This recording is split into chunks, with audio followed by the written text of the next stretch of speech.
ആത്മനാഥ ഞാൻ നിന്നിൽ ചേരണം, എൻ മനസ്സിൽ നീനാൾ വാഴേണം. ആത്മനാഥ ഞാൻ നിന്നിൽ ചേരണം, എൻ മനസ്സിൽ നീനാൾ വാഴേണം.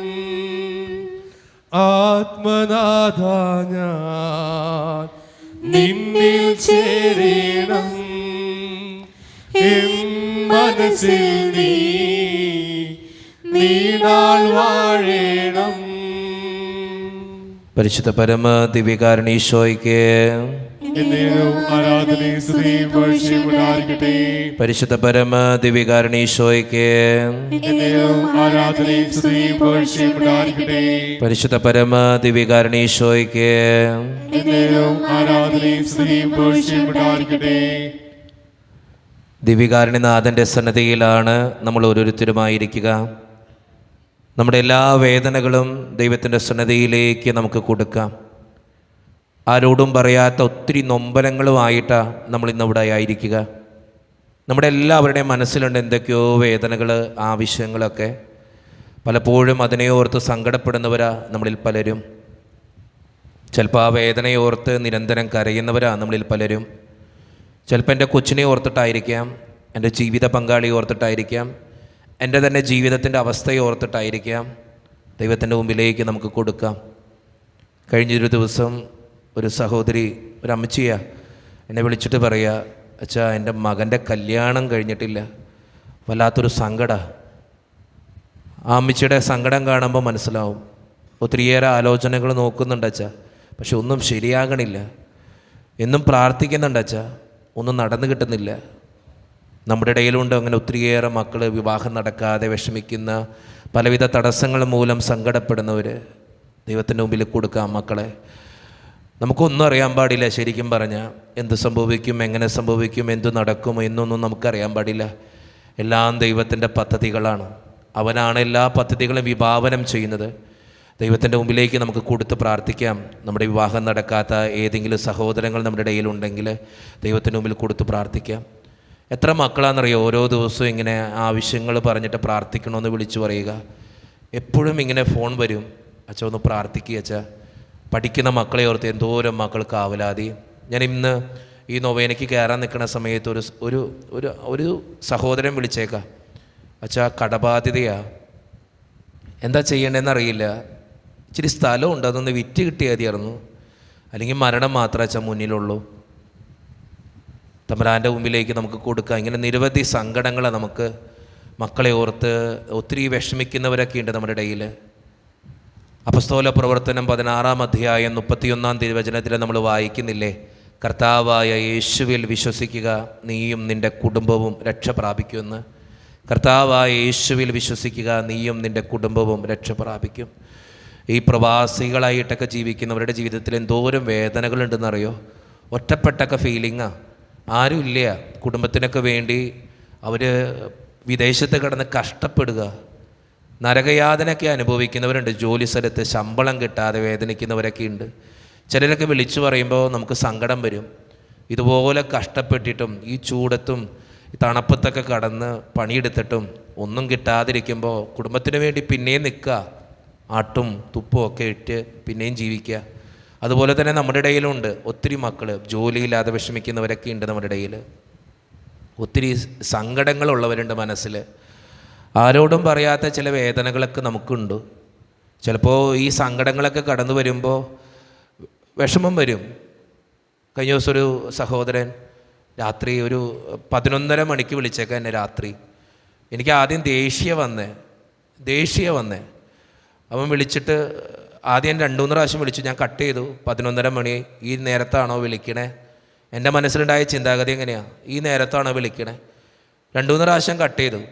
4 പ്രാവശ്യമായപ്പോൾ ഞാൻ തുര ഇങ്ങനെ വിളിച്ചുകൊണ്ടിരിക്കുക. ഞാൻ എടുത്ത വഴിക്ക് ഞാൻ ചോദിച്ചത്, താങ്കൾക്ക് രാത്രിയാണെന്ന് മനസ്സിലായില്ലേ, പിന്നെ എന്തിനാ ഇപ്പോൾ വിളിക്കണേ? പുള്ളി പറഞ്ഞു, അച്ഛാ ഇതെൻ്റെ അവസാനത്തെ കോളാ, അച്ഛനും കൂടി എടുത്തില്ലെങ്കിൽ ഞാൻ മരിക്കും. ഒരു 5 മിനിറ്റ് എന്നെ ഒന്ന് കേൾക്കാൻ പറ്റുമോ? പിന്നെ ആ മനുഷ്യൻ്റെ സങ്കടങ്ങൾ പറഞ്ഞൊരു ശരിക്കും പറഞ്ഞ ഒരു 3/4 മണിക്കൂറിൽ ആ മനുഷ്യനോട് സംസാരിച്ചു. വല്ലാത്ത സങ്കടം നിറഞ്ഞൊരു ജീവിതത്തിൻ്റെ അവസ്ഥ. ജീവിതത്തിൽ ഒത്തിരി ഇങ്ങനെ വേദന തിന്നുന്ന ചില മനുഷ്യർ നമ്മുടെയൊക്കെ ജീവിതത്തിലുണ്ട്. ഇങ്ങനെ ഒത്തിരി വേദനിക്കുന്ന മനുഷ്യർ. അങ്ങനെ ചിലപ്പോൾ രാത്രി വിളിക്കും ഇങ്ങനെ മനുഷ്യർ. അവരുടെ വേദനകൾ കാണുമ്പോൾ നമുക്ക് സങ്കടം വരും. യെശയ്യാ പ്രവാചകൻ്റെ പുസ്തകത്തിൽ നമ്മളിങ്ങനെ വായിക്കുന്നുണ്ട്. യെശയ്യാ 49:23 എനിക്ക് വേണ്ടി കാത്തിരിക്കുന്നവർ ഒരിക്കലും ലജ്ജിതരാവുകയില്ല എന്ന്. ഞാൻ എന്നിട്ട് ഈ മകന് പറഞ്ഞു കൊടുത്ത വചനതാ, മോനെ, കർത്താവിന് വേണ്ടി നീ കാത്തിരിക്കുക. നീ നിൻ്റെ ജീവിതം അവസാനിപ്പിക്കാനല്ല തീരുമാനിക്കേണ്ടേ, കർത്താവിന് വേണ്ടി കാത്തിരിക്കുക. എൻ്റെ ജീവിതത്തിൽ ഒന്നും അവസാനമില്ല, ദൈവത്തിന് സാധ്യമല്ല.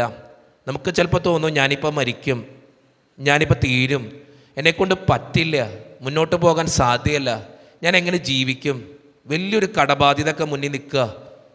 നമ്മുടെയൊക്കെ ജീവിതത്തിൽ ഓർക്കണം, കർത്താവ് നമ്മളങ്ങനെ ഇട്ടേച്ചൊന്നും പോകത്തില്ല. സങ്കടങ്ങളൊക്കെ ഉണ്ടാവുന്നേ, വിഷമങ്ങളൊക്കെ ഉണ്ടാവും, അതെല്ലാവരുടെയും ജീവിതത്തിലുള്ളതാണ്. നമ്മുടെയൊക്കെ ജീവിതത്തിലുണ്ട് തീരാത്ത സങ്കടങ്ങൾ. എന്നും ചിലപ്പോൾ ആ കാര്യത്തിന് വേണ്ടിയിട്ടായിരിക്കും നമ്മൾ കരയണേ. ചിലപ്പോൾ എൻ്റെ മോൻ്റെ കല്യാണം നടക്കാൻ വേണ്ടിയിട്ടായിരിക്കും, ഒരു ജോലി കിട്ടാനായിരിക്കും, ചിലപ്പോൾ ഒരു ഇൻ്റർവ്യൂ പാസ്സാകാനായിരിക്കും, ഒന്ന് വിദേശത്ത് പോകാനായിരിക്കും, ചിലപ്പോൾ വിദേശത്തായിരിക്കും എൻ്റെ മോനെ മോളോർത്തിട്ടായിരിക്കും, ചിലപ്പോൾ ഒരു വീട് വെക്കാനായിരിക്കും, ചിലപ്പോൾ എൻ്റെ കടബാധ്യത മാറാനായിരിക്കും, ചിലപ്പോൾ എൻ്റെ അസുഖം മാറാനായിരിക്കും.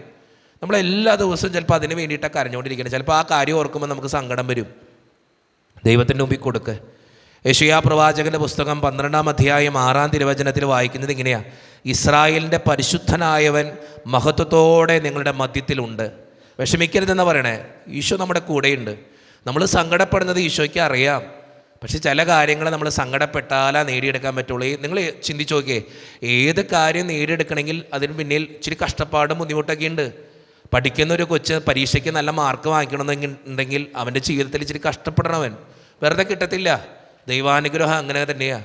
നമ്മൾ ചിലപ്പോൾ നിരന്തരം പ്രാർത്ഥിക്കേണ്ടി വരും, ഉപവാസം എടുക്കേണ്ടി വരും, വിലപിക്കേണ്ടി വരും, തമ്പുരാൻ്റെ മുമ്പിൽ കരയേണ്ടി വരും. ദൈവത്തിൻ്റെ മുമ്പിൽ കൊടുക്കുക.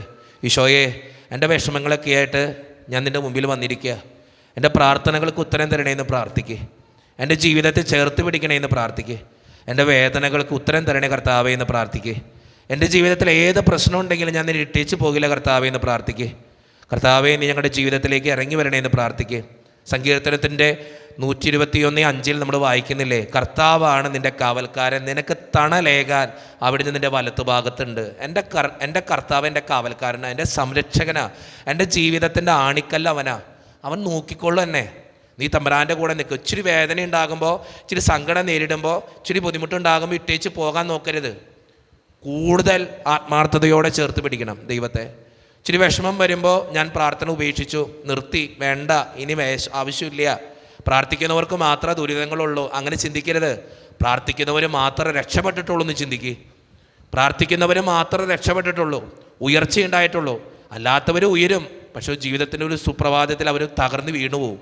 പക്ഷേ പ്രാർത്ഥിക്കുന്നവൻ, ദൈവത്തോട് ചേർന്ന് നിൽക്കുന്നവൻ ഒരിക്കലും വീടില്ല. അവൻ തനിയല്ല, അവൻ്റെ കൂടെ ഒരു കർത്താവുണ്ട്. അവൻ കർത്താവിനെ ആശ്രയിക്കുമ്പോൾ ആ കർത്താവ് അവനെ വളർത്തിക്കൊണ്ടുപോകും.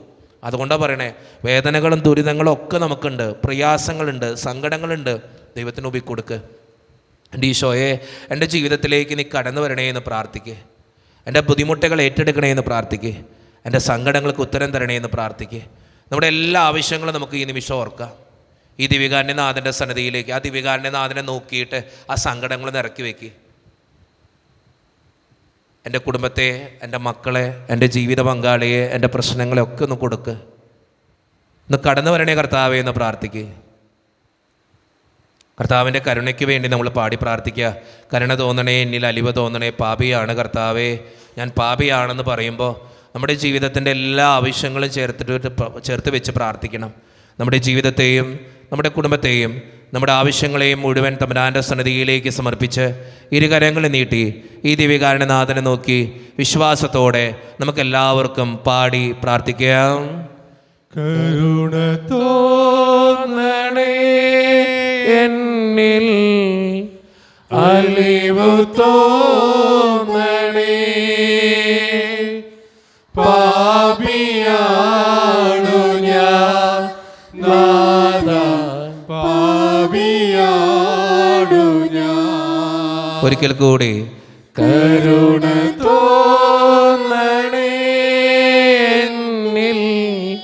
അലിവു തോന്നണേ. പാപിയാണു ഞാൻ നാഥ, പാപിയാണു ഞാൻ. ഇരുകരങ്ങൾ നമുക്ക് നെഞ്ചോട് ചേർത്ത് പിടിക്കാം.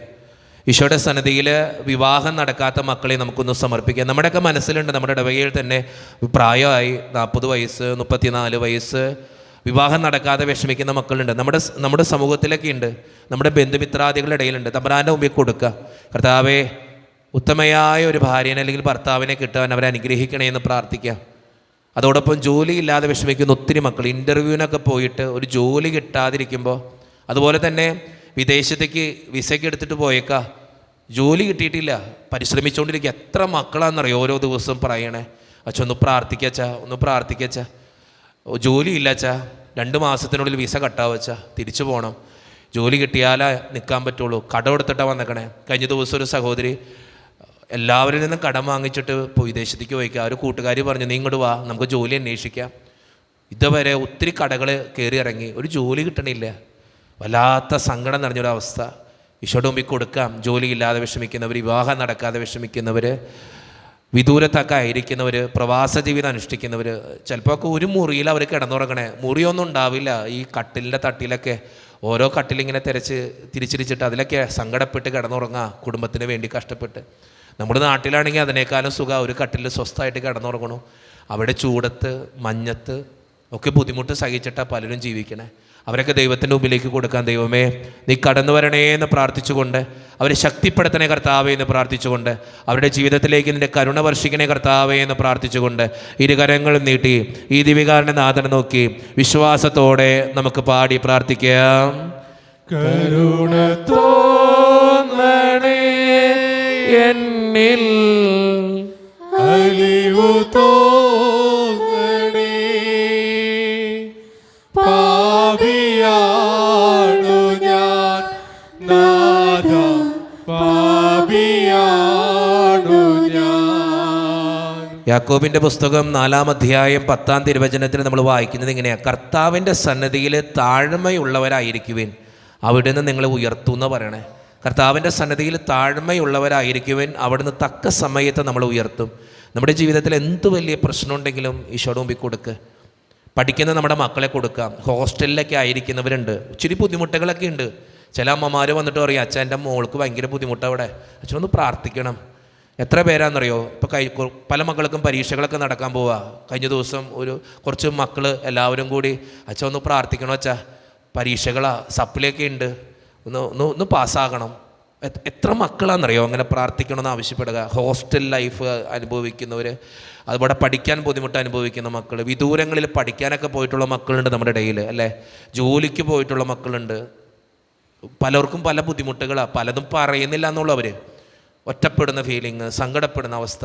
ഈശോയുടെ മുമ്പിൽ കൊടുക്കാം. ഈശോയെ അവരെ അനുഗ്രഹിക്കണേന്ന് പ്രാർത്ഥിക്കാം. പഠിക്കുന്ന മക്കളെ സമർപ്പിച്ച് പ്രാർത്ഥിക്കാം. 10ാം ക്ലാസ്സിൽ +2 പഠിക്കുന്ന മക്കൾ, ചില മാതാപിതാക്കൾക്ക് ഭയങ്കര ആകുലതയാണ്. എന്താകും എൻ്റെ മക്കൾ പഠിക്കണ്ട, അവർ ജയിക്കുമോ? ഭയങ്കര ബുദ്ധിമുട്ടിലൂടെ മാതാപിതാക്കൾ കടന്നു പോയിക്കൊണ്ടിരിക്കുന്നത്. കഷ്ടപ്പെടുന്നത് മുഴുവൻ അവർക്ക് വേണ്ടിയിട്ടാണ്. പക്ഷെ അവരുടെ ജീവിതത്തിൽ ഇങ്ങനെ ബുദ്ധിമുട്ടുകൾ ഉണ്ടാകുമ്പോൾ സങ്കടപ്പെടുന്ന ഒത്തിരി മാതാപിതാക്കളുണ്ട്. പഠിക്കുന്ന മക്കളെ സമർപ്പിക്കുക. OET IELTS PSC ടെസ്റ്റുകളൊക്കെ ഒരുങ്ങുന്നവർ, ജർമ്മൻ കോഴ്സ് പഠിക്കുന്നവർ, വിസയുടെ തടസ്സം മൂലം ബുദ്ധിമുട്ടുന്ന മക്കൾ, ഇങ്ങനെ ഒത്തിരി തടസ്സങ്ങളൊക്കെ അനുഭവിക്കുന്ന മക്കളുണ്ട്. ഈശോയുടെ മുമ്പിൽ കൊടുക്കുക. ഈശോയെ പഠിക്കുന്ന ഓരോ വിദ്യാർത്ഥികളെയും, തടസ്സങ്ങൾ മൂലം ബുദ്ധിമുട്ട് അനുഭവിക്കുന്ന ഓരോ മക്കളെയും അനുഗ്രഹിക്കണമേ എന്ന് പ്രാർത്ഥിച്ചുകൊണ്ട്, നിൻ്റെ കരുണ വർഷിക്കണേ കർത്താവേ എന്ന് പ്രാർത്ഥിച്ചുകൊണ്ട്, ഇരുകരങ്ങളും നീട്ടി ഈ ദിവികാരൻ്റെ നാഥനെ നോക്കി വിശ്വാസത്തോടെ നമുക്ക് ഈ നിമിഷം പാടി പ്രാർത്ഥിക്കാം. കരുണ തോന്നണേ എന്നിൽ, അലിവു തോന്നണേ. പാപിയാണു ഞാൻ നാഥ, പാപിയാണു ഞാൻ. ഒരിക്കൽ കൂടി പാടി. കരുണ തോന്നണേ എന്നിൽ, അലിവു തോന്നണേ. പാപിയാണു ഞാൻ നാഥ, പാപിയാണു ഞാൻ. പ്രഭാഷകന്റെ പുസ്തകം 33-ാം അധ്യായം 1-ാം തിരുവചനത്തിൽ നമ്മൾ വായിക്കുന്നുണ്ട്, കർത്താവിനെ ഭയപ്പെടുന്നവന് അനർത്ഥം സംഭവിക്കില്ലെന്ന്, ആപത്തിൽ അവിടുന്ന് അവനെ രക്ഷിക്കുമെന്ന് പറയണേ. നമ്മുടെയൊക്കെ ജീവിതത്തിൽ കർത്താവിൻ്റെ കൂടെ ആയിരിക്കാൻ പരിശ്രമിക്കുക. എത്ര വലിയ ദുരിതമുണ്ടെങ്കിലും എത്ര വലിയ വേദനയുണ്ടെങ്കിലും ദൈവത്തിൻ്റെ മുമ്പിലേക്ക് നമുക്കെല്ലാം കൊടുക്കാം. നമ്മുടെ കുടുംബത്തെ ഒന്ന് സമർപ്പിക്കാം. കടബാധ്യതകൾ അനുഭവിക്കുന്ന എന്തോരം മക്കളുണ്ടെന്നറിയോ? കടം വാങ്ങിച്ചിട്ട് തിരിച്ചടയ്ക്കാൻ പറ്റണില്ല, ലോണിന് വേണ്ടി പരിശ്രമിക്കുന്നവരുണ്ട്, അസുഖം മാറാൻ പ്രാർത്ഥിക്കുന്ന ഒത്തിരി മക്കളുണ്ട് നമ്മുടെ ഇടയിൽ. ക്യാൻസർ മൂലം പലവിധ വേദനകളാണ്, കൈയുടെ വേദന, കാലിൻ്റെ വേദന, ഷോൾഡറിൻ്റെ വേദന, തലവേദന, പല അസ്വസ്ഥതകളാണ്. ഈശോയുടെ മുമ്പിൽ കൊടുക്കാം. ഈശോയെ, എൻ്റെ അസ്വസ്ഥതകളൊക്കെ ഒന്ന് മാറ്റിത്തരണേ എന്ന് പ്രാർത്ഥിക്കാം. അതോടൊപ്പം നമ്മുടെ കുടുംബത്തെയും ദൈവത്തിൻ്റെ മുമ്പിലേക്ക് സമർപ്പിക്കാം. നമ്മുടെ കുടുംബത്തിലും പലവിധ ബുദ്ധിമുട്ടുകളുണ്ട്. സ്വസ്ഥതയില്ല, സമാധാനമില്ല, എന്നും വഴക്കും ഒച്ചപ്പാടും ബഹളവും. ചിലരൊക്കെ പറയാച്ചാൽ വീട്ടിലേക്ക് കയറി ചെല്ലുമ്പോഴേക്കും ബഹളോ, ഒരു സ്വസ്ഥതയില്ല. പുറത്തേക്ക് പോയ ഒരു കുഴപ്പമില്ല. ഈശോയുടെ മുമ്പിൽ കൊടുക്കാം. നമ്മുടെ കുടുംബത്തെ കൊടുക്കാം, നമ്മുടെ കടബാധ്യതകൾ കൊടുക്കാം, നമ്മുടെ രോഗങ്ങൾ കൊടുക്കാം, നമ്മുടെ അസ്വസ്ഥതകൾ കൊടുക്കാം, ആരോടും പറയാത്ത നമ്മുടെ നൊമ്പരങ്ങൾ കൊടുക്കാം. ഒരു നിമിഷം നിശബ്ദമായിട്ട് നിങ്ങളൊന്ന് പ്രാർത്ഥിച്ച് ഈ ദിവികാരണനാഥനെ നോക്കിയിട്ട് പ്രാർത്ഥിക്കുക. ഈശോയെ, എൻ്റെ വേദന ഇതൊക്കെയാണ്, എൻ്റെ സങ്കടം ഇതൊക്കെയാണ്, ഒന്ന് കടന്നു വരണേ എന്ന് പ്രാർത്ഥിക്കുക. മനസ്സ് തുറന്ന് പ്രാർത്ഥിക്കുക. ഈ ദിവികാരണനാഥനെ നോക്കിയവരാരും ജീവിതത്തിൽ ഇതുവരെ തോറ്റുപോയിട്ടില്ല. അവനെ ചേർത്ത് പിടിച്ചവർക്ക് ആർക്കും അനുഗ്രഹങ്ങൾ കിട്ടാതിരുന്നിട്ടുമില്ല. ആരൊക്കെ അവൻ്റെ മുമ്പിൽ നിലവിളിച്ചിട്ടുണ്ടോ അവരൊക്കെ അവൻ തൊട്ടിട്ടുണ്ട്, അനുഗ്രഹിച്ചിട്ടുണ്ട്, വേണ്ടത് കൊടുത്തിട്ടുണ്ട്. നമ്മൾ ആവശ്യപ്പെടുന്നതെല്ലാം കിട്ടിയെന്ന് വരില്ല, പക്ഷെ ജീവിക്കാനുള്ളത് എനിക്ക് ആവശ്യമുണ്ടെന്ന് തോന്നുന്നത് എൻ്റെ തമ്പുരാൻ തരും. എൻ്റെ ജീവിതത്തിന് നല്ലതാണേ എൻ്റെ തമ്പുരാൻ തരും. അല്ലാണ്ട് ഞാൻ ആവശ്യപ്പെടുന്നതെല്ലാം തമ്പുരാൻ തരില്ല. ഞാൻ ആവശ്യപ്പെടുന്നതെല്ലാം തമ്പുരാൻ നോക്കും, എൻ്റെ ജീവിതത്തിന് നല്ലതാണോ മോശമാണോ. മോശമാണെങ്കിൽ ഒരിക്കലും തരില്ല, എത്ര പ്രാർത്ഥിച്ചാലും തരില്ല.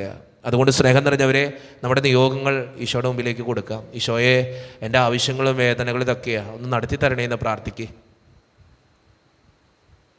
നമ്മുടെ എല്ലാ നിയോഗങ്ങളും സമർപ്പിച്ച് ഇരുകരങ്ങളെ നീട്ടി ഈ ദിവികാരണനാഥനെ നോക്കി വിശ്വാസത്തോടെ ഒരിക്കൽ കൂടി ഒന്ന് പാടി പ്രാർത്ഥിച്ചേ. കരുണ തോന്നണേ എന്നിൽ, അലിവു തോന്നണേ, പാപിയാണു ഞാൻ നാഥ, പാപിയാണു ഞാൻ. ഒരിക്കൽ കൂടി കരുണ തോന്നണേ എന്നിൽ, അലിവു തോന്നണേ, പാപിയാണു ഞാൻ നാഥ, പാപിയാണു ഞാൻ. കിരുകരങ്ങൾ ഉയർത്തിപ്പിടിക്കാം. ഈശോയുടെ നാമം പറഞ്ഞ് നമ്മളൊന്ന് സ്തുതിച്ച് പ്രാർത്ഥിക്കാൻ പോവാ. ഒത്തിരി അഭിഷേകമുണ്ട് ഈശോയുടെ നാമത്തിന്, ഒത്തിരി അനുഗ്രഹമുണ്ട് ഈശോയുടെ നാമത്തിന്. നിങ്ങൾ ഈശോയെ മാത്രം നോക്കിയാൽ മതി, ആരെയും നോക്കാൻ പോകണ്ട. ഈശോയെ മാത്രം നോക്ക്. ഈശോയെ വിളിച്ചവരാരും ജീവിതത്തിൽ ഒത്തിരി വേദനകളിലേക്ക് ഈശോ കടത്തിവിട്ടിട്ടില്ല. എത്ര വേദനയുണ്ടെങ്കിൽ അവരെ ചേർത്ത് പിടിച്ച് ഈശോ കൊണ്ടുപോയിട്ടുണ്ട്. നിലവിളിച്ചവൻ്റെ കണ്ണീരൊപ്പിയ ദൈവം നമ്മുടെ ദൈവം, കരയുന്നവൻ്റെ ചേർത്ത് പിടിച്ചവനാ ദൈവം നമ്മുടെ ദൈവം. ആ ദൈവത്തിൻ്റെ മുമ്പിലാണ് നമ്മൾ നിൽക്കണേ. ഇരുകരങ്ങൾ ഉയർത്തി ഈ ദിവികാരണനാഥനെ നോക്കി വിശ്വാസത്തോടെ നമുക്കെല്ലാവർക്കും ഒന്ന് സ്തുതിച്ച് പ്രാർത്ഥിക്കാം. Hallelujah, hallelujah, hallelujah. യേശുവേ നന്ദി, യേശുവേ ആരാധന. Hallelujah, hallelujah, hallelujah. കർത്താവായ ദൈവമേ, ഈ മക്കളുടെ പ്രാർത്ഥനകൾ കേട്ട് ഈ മക്കളെ അനുഗ്രഹിക്കണമേ. ഇവർ വിശ്വാസത്തോടെ നിന്നെ നാമം വിളിച്ച് പ്രാർത്ഥിക്കുമ്പോൾ ഇവരെ ജീവിതത്തിലേക്ക് നീ കടന്നു വരണേ കർത്താവേ. Hallelujah, hallelujah, hallelujah. യേശുവേ നന്ദി, യേശുവേ ആരാധന. Hallelujah, hallelujah, hallelujah, hallelujah, hallelujah. കർത്താവേ, ഞങ്ങളുടെ പ്രാർത്ഥനകൾക്ക് ഉത്തരം തരണമേ. ഞങ്ങളുടെ വേദനകൾ ചേർത്ത് പിടിച്ച് ഞങ്ങളെ അനുഗ്രഹിക്കണമേ. ഈ മക്കൾക്ക് വേണ്ടി ഞാൻ പ്രാർത്ഥിക്കുന്നു. നിന്റെ മുമ്പിൽ നിലവിളിക്കുന്ന ഈ മക്കളുടെ സങ്കടങ്ങൾക്ക് നീ ഉത്തരം കൊടുക്കണേ കർത്താവേ. Hallelujah, hallelujah. യേശുവേ നന്ദി, യേശുവേ സ്തുതി, യേശുവേ ആരാധന. Hallelujah, hallelujah, hallelujah, hallelujah, hallelujah, hallelujah, hallelujah, hallelujah. ഈശോയുടെ ആശീർവാദത്തിനായിട്ട് നമുക്ക് ഈ നിമിഷം ഒരുങ്ങാം. പരിശുദ്ധ ശരീരത്താലും വിലയേറിയ രക്തത്താലും പാപത്തിൻ കറകളിൽ നിന്നും മർത്യനു നീ മോചനമേകി. സകലേശാദിവ്യകടാക്ഷം തൂകണമേ വത്സലസുതരിൽ, നിർമ്മലരായി ജീവിച്ചിടുവാൻ ചിന്തണമേ ദിവ്യവരങ്ങൾ. ഈശോയുടെ സന്നിധിയിലേക്ക് ഇരുകരങ്ങൾ നമുക്ക് നീട്ടിപ്പിടിക്കാം. ഈശോയെ നോക്കാം, നമ്മുടെ വേദനകൾ സമർപ്പിച്ച് പ്രാർത്ഥിക്കാം. യേശുവേ നന്ദി, യേശുവേ ആരാധന. Hallelujah, hallelujah. കർത്താവേ, മക്കളെ അനുഗ്രഹിക്കണേ കർത്താവേ. ഇവരുടെ വേദനകളും സങ്കടങ്ങളും നീ എടുത്തു മാറ്റണേ കർത്താവേ. ഇവരുടെ ജീവിതത്തെ, ഇവരുടെ കുടുംബത്തെ, ഇവരുടെ ആവശ്യങ്ങളെ, ഇവരുടെ വേദനകളെ, ഇവരുടെ രോഗങ്ങളെ, സാമ്പത്തിക ഞെരുക്കങ്ങളെ, മക്കളെക്കുറിച്ചുള്ള ആകുലതകളെ ഒക്കെ സമർപ്പിച്ച് പ്രാർത്ഥിക്കുന്ന ഈശോനാഥ, ഈ മക്കളുടെ പ്രാർത്ഥനകൾ കേട്ട് ഈ മക്കളെ അനുഗ്രഹിക്കണമേ. ഇവരെ വിശുദ്ധീകരിക്കണേ ഈശോയെ, ഇവരെ ചേർത്ത് പിടിക്കണേ ഈശോയെ. നിൻ്റെ നാമത്തിൻ്റെ ശക്തിയാൽ ഈ മക്കളുടെ ജീവിതത്തിൽ എല്ലാ നന്മകളും കൃപകളും ചൊരിയണേ കർത്താവേ. നിൻ്റെ നാമം പറഞ്ഞ് പ്രാർത്ഥിക്കുന്നവർക്ക് നിരവധിയായ അനുഗ്രഹങ്ങൾ നൽകുമെന്ന് പറഞ്ഞ കർത്താവേ, ഈ മക്കളെ വിശുദ്ധീകരിക്കാൻ, അനുഗ്രഹിക്കാൻ നീ കടന്നു വരണമേ. Hallelujah, hallelujah. യേശുവേ നന്ദി, യേശുവേ ആരാധന. Hallelujah, hallelujah, hallelujah, hallelujah, hallelujah, hallelujah. പരിശുദ്ധ പരമ ദിവ്യകാരുണ്യ ഈശോയ്ക്ക് പരിശുദ്ധ പരമ ദിവ്യകാരുണ്യ ഈശോയ്ക്ക് പരിശുദ്ധ പരമ ദിവ്യകാരുണ്യ ഈശോയ്ക്ക്